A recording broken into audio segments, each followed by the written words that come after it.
Heard.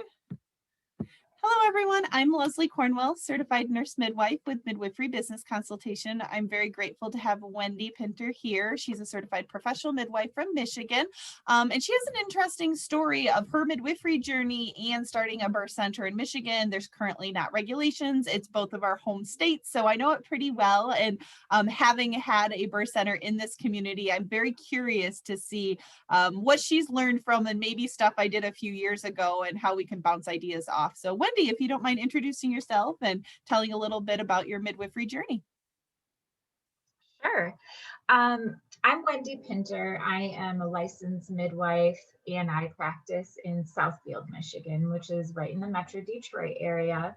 And I'll tell you right now, just like south of the microphone here, I have my pit bull Hamilton, he makes an appearance in every video I do, and he's chewing on his bones. So if you're wondering what that is what that is.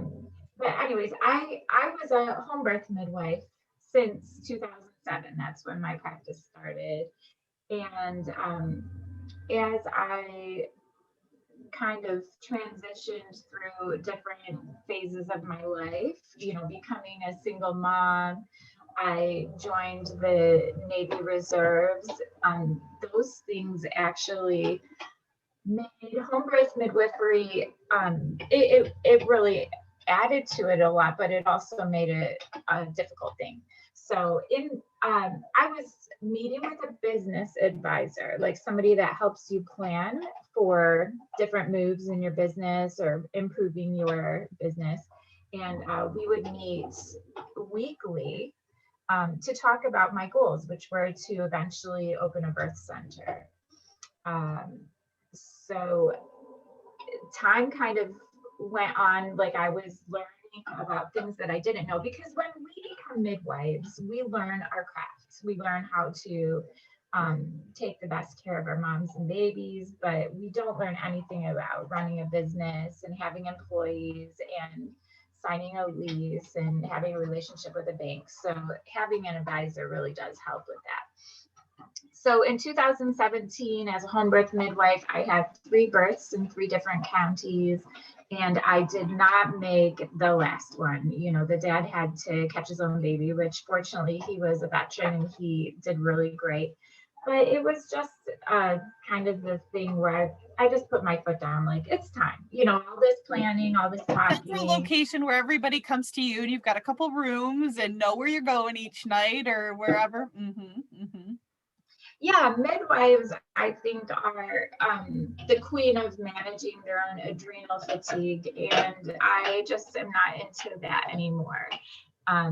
Even, my job with the military is nice. They send me to Hawaii once a year to work. I'm fine with that. I need that break, from this. So also managing, sharing a practice with other people and making it accessible for you to have. At that time I had backups. I didn't have partners, but now we've gotten from it just being me and an assistant, or me and another midwife and an assistant, and now we have 12 employees with different jobs, and they all are needed and they all have like a very crucial part in this business, taking care of our people. So that's very cool. How did you transition from becoming backup collaborating midwives to each other to more of either business partners or employees? Like, how did that relationship evolve, if you don't mind going that direction? It's hard. I think I had to kiss a lot of frogs, because home birth midwives, which before I opened my birth center, that's all there was here, they're pretty set in their ways. They have a certain way of doing things, and every other business model they look at with some suspicion, and like, what's in it for me, because they're not used to sharing their money amongst business partnership. We're used to being sole proprietors where we all do our own thing. And yeah, I love the idea of either business partners or you have the employee relationship, but it's a very different dynamics, because we love to do our own thing. Yeah, we sure do. So I ended up finding a lot more luck searching out of state, new grads, people that were used to working in birth centers and understood that just because a client pays you X amount of money, doesn't mean you split it 50-50 between the midwives. There's a building, there's supplies, there's malpractice insurance, there's liability insurance, there's all that overhead that the business owner is responsible for that I think sometimes gets forgotten.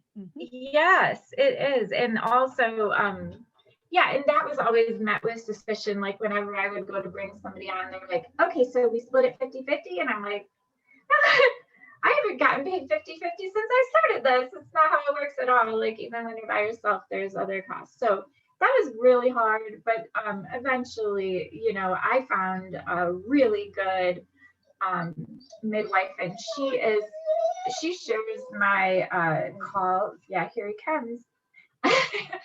She shares call with me, and she's been a really great midwife. But you don't have to partner in the actual business in order for that to be successful, and she has no desire. So those are the things. She is very self-aware of like what I am responsible for, and I don't have any problem giving up my reins, but the people that I have working with me are very happy that I'm the one taking care of those things. And they should be. It is so hard. Well, I think that's important for midwives to understand. Some are very good at being midwives and an employee midwife, and some are better at being a midwife business owner. And I actually did a recent blog post about that, comparing what kind of personality do you have? Because you don't want to, well, maybe we should just start a business because I want to stay in my hometown, but maybe you don't have the personality. Maybe you should reach out to somebody that does, and then you work under them. So yeah, I definitely agree that it's not, I think too many midwives feel they have to start a business, even though it's not their calling and desire. You can find great practices like yours. You just have to know where to look. That's exactly right. And I, in my search for the perfect midwife, I've even had students that were such good midwives, but they were bosses. They were not the type of person that could work under me. And I had to sadly let them go because I really loved them. But I'm like, you won't be happy long term with this dynamic. Yeah. Exactly. I already know this, we are already there. So I mean, it's a funny thing, but you can kind of tell when you have to hire people, there are people that are super happy just having you take care of those hard things. And they often recognize when that is the case, when they're like, wow, I would have had to do that. And I never want to do that. Well, I think it's being able to have professional, constructive conversations. I think that's sometimes hard for midwives. We don't want to hurt each other's feelings. We're all about but it's a business. It is. We have to make tough decisions and be respectful in the process. And I think it's an art being an owner and having staff, and to be able to say, I really love you as a person, but I don't think we would work well together working side by side, and so it's an art. May I ask the direction? Did you look for clinical sites? Did you put an open position for a staff member? How did you find that great midwife to join your team? So far we've been approached by people, and I don't know that that's always the best. I am starting to learn, because that's the newest thing, is hiring employees. And especially during the era of a pandemic, we went from really not needing that many people to really needing that many people. We need every person. And so I just recently, right before the pandemic started, I had graduated from the Goldman Sachs 10,000 Businesses program. And I really recommend that to anybody who has been in business. They have certain requirements, and if you meet them, please do that. That is a great, great, great program. And they just continue. I mean, things have grown so much more intentionally since I finished that program. But one of the things I learned there is to be slow to hire and to be quick to fire. So you are going to take your time, call the references. My gosh, don't bypass that. Call the references, because I mean, every time that I've hired somebody and it hasn't quite worked, I knew ahead of time that that was going to happen. But I always like to give people a chance. That's the midwife in me. Like, this is a new model. Maybe they'll work better here. No. The No. personalities don't change abruptly. I mean, yeah, you can have like life circumstances, a pandemic, something happens to your family, but if it's more of a work ethic and a bigger structure of consistency, you start seeing trends. And yeah, for sure. And for us, like having the personalities matched. Like our practice, we have extremely skilled midwives working, and it shows during birth. They never panic, even when it is time to panic. But that isn't the case. We've all worked with people that, like, they're just not comfortable in their skin yet, and this isn't the appropriate environment to do that independently. We're very happy to, I mean, we understand, like, somebody coming right out of school, they need support. This is a great place for that. But not everybody is self-aware that they need support, and it can be really hard. So, well, and I think it's the other direction, the birth trauma, the professional trauma. If somebody's actively burnt out, they had a solo practice cross country and they want to join a team, it's going to take, it's that grieving, that remorse process, and being able to be transparent with each other. Like, okay, I'm going to be more anxious at birth for a while. I'm going to be more anxiety driven. I'm working on that. But I mean, we have to, it's not just about being a new experienced midwife. You could have had something recently happen in your life, a baby pass away, and you're like, okay, I want a team. I didn't make it to that birth, and recognizing that trauma and getting through it too on both sides, and being honest and transparent of your vulnerabilities and what makes you more nervous and what you excel at. and speaking of that, that is an attitude that comes through very often in an interview. When I'm talking to midwives that I want to hire, you can tell how a trauma was treated in their previous life. And I think, especially in midwifery, I mean, I know I've experienced it, but it's not just here. I know it happens at the hospital too. Um,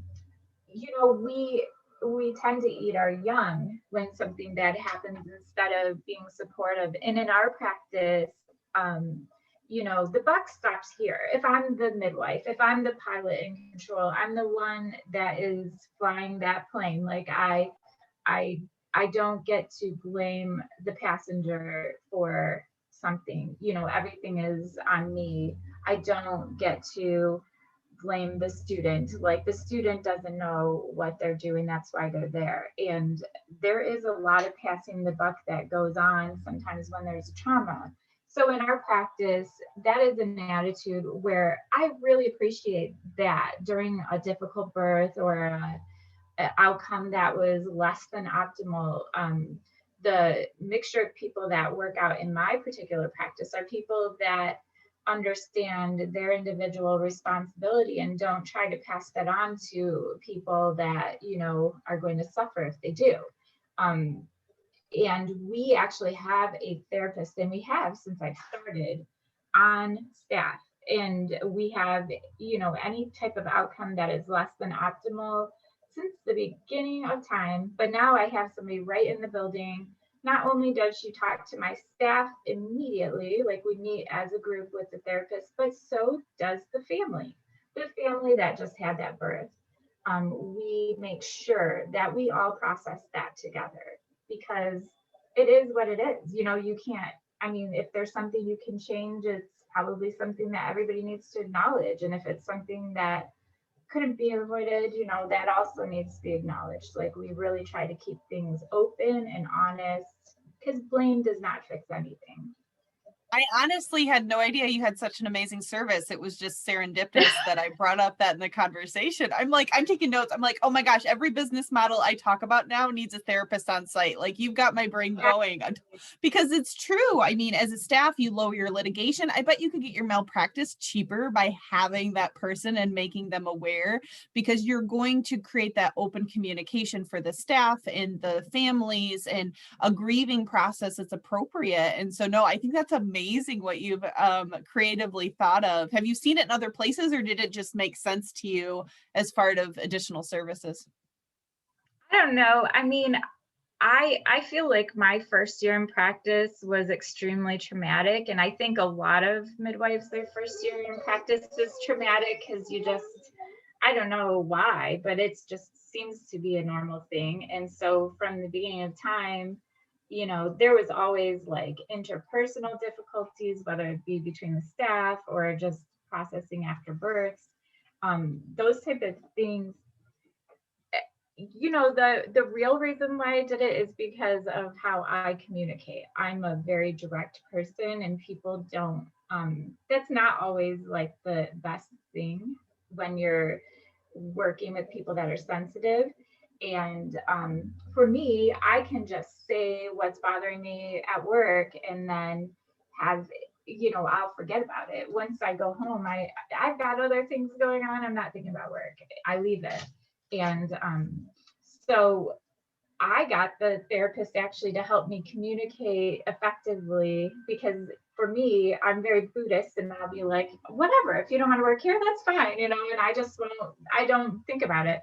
But they just helped me. I did it so that I don't do that, so that I have a meaningful conversation without ego and with somebody who can I think say, that's phenomenal for professional development, just bridging that communication styles and acknowledging your strengths and weaknesses. I think as leaders, we don't realize when I'm giving people consulting services about a business plan, we spend it just as much on professional development as we do a business plan, because I could have the most amazing number crunching and thesis and market analysis, but if you don't have leadership quality, you don't acknowledge your strengths and weaknesses and be humble. I mean, there's very specific traits, and if you don't have them, you got to work on them. And so, no, I think it's great you're acknowledging that part from transitioning from a small, simple, private, self-employed business model to a business owner. You have to have a different level of skill set. yeah. So Wendy, what would other things be like on the birth center side, like getting it going and started? I know you said you hit a breaking point, being a single mom, military, having births all over the place. What were other things that made you say, you know, there's a need for a birth center, or like what else made you push that direction to transition from home to birth center? When I was having my daughter, she is almost 20 now, there were no independent birth centers, at least that I was aware of. You know, I think that they were probably there, but there wasn't anything that was publicly advertised and accessible. Yeah. And so I definitely did not think I was going to be the one to do that. I was not in the birth community at all. I was just a mom. I worked at a motorcycle store, so I had no ties to this.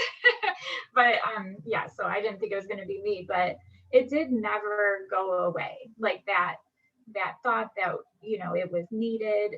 And